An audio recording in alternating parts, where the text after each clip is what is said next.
മലയാളത്തിൽ നിന്ന് തുടങ്ങി അന്യഭാഷയിലെ തിരക്കേറിയ നടിമാരിൽ ഒരാളായി മാറിയ നയൻതാര ഇന്ന് ഇന്ത്യൻ സിനിമയിൽ തന്നെ ഏറ്റവും മുൻനിര നായികമാരിൽ ഒരാളാണ്.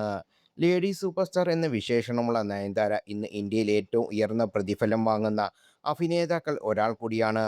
ഇപ്പോഴത്തെ തൻ്റെ ആദ്യ പ്രതിഫലത്തെക്കുറിച്ച് വെളിപ്പെടുത്തിയിരിക്കുകയാണ് താരം. തൻ്റെ ഏറ്റവും പുതിയ ചിത്രമായ ഹായിയുടെ പ്രൊമോഷന്റെ ഭാഗമായി പേർലി മണിക്ക് നൽകിയ അഭിമുഖത്തിൽ നയൻതാര തൻ്റെ ആദ്യ പ്രതിഫലനം വെളിപ്പെടുത്തിയത്. തൻ്റെ ആദ്യ പ്രൊഫഷണൽ അസൈൻമെന്റിൽ നിന്ന് ഏകദേശം 2000 മുതൽ 3000 വരെ മാത്രമാണ് ലഭിച്ചതെന്ന് താരം വെളിപ്പെടുത്തി. സിനിമയിൽ അവസരങ്ങൾ ലഭിക്കുന്നതിന് വളരെ മുമ്പ് തന്നെ നയൻതാര മോഡലിംഗ് രംഗത്ത് പ്രവർത്തിച്ചു തുടങ്ങിയതാണ്. വനിതയുടെ കവർ ഷൂട്ടിങ്ങിന് വേണ്ടിയായിരുന്നു അത് എന്നാണ് എൻ്റെ ഓർമ്മ. ഒരു ഫാഷൻ പ്രോഗ്രാമിന് വേണ്ടിയാണ് എന്നെ വിളിച്ചത് എന്ന് നയൻതാര പറഞ്ഞു. ആ അസൈൻമെന്റിന് ഏകദേശം 2000 മുതൽ 3000 രൂപ വരെയാണ് ലഭിച്ചത് എന്ന് വെളിപ്പെടുത്തി. എന്നാൽ പിന്നീട് തൻ്റെ കരിയർ മാറ്റിമറിച്ചത് പോലും അതാണെന്നും നയൻതാര പറയുന്നു. വനിതാ മാസികയിൽ നയൻതാരയുടെ ചിത്രം കണ്ട സംവിധായകൻ സത്യൻ അന്തിക്കാട് വഴിയാണ് അവരുടെ സിനിമാ ജീവിതം ആരംഭിക്കുന്നത്. അഭിനയം അവരുടെ കരിയർ പ്ലാനിൽ ഉണ്ടായിരുന്നില്ല.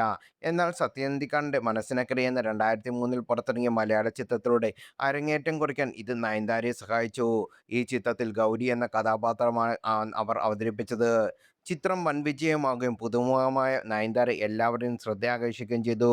തുടർന്ന് വിസ്മയത്തുമ്പത്ത്, നാട്ടുരാജാവ്, രാപ്പകൽ, തസ്കരവിധൻ തുടങ്ങിയ മലയാള ചിത്രങ്ങളിലും വേഷമിട്ടു. 2005-ൽ അയ്യ എന്ന ചിത്രത്തിലൂടെ നയൻതാര തമിഴ് സിനിമയിൽ അരങ്ങേറ്റം കുറിച്ചു. അതേ വർഷം തന്നെ ചന്ദ്രമുഖിൽ രജനീകാന്തിനൊപ്പം അഭിനയിച്ചത് അവരുടെ കരിയറിൽ വലിയൊരു കുതിപ്പായി മാറുകയും ചെയ്തു.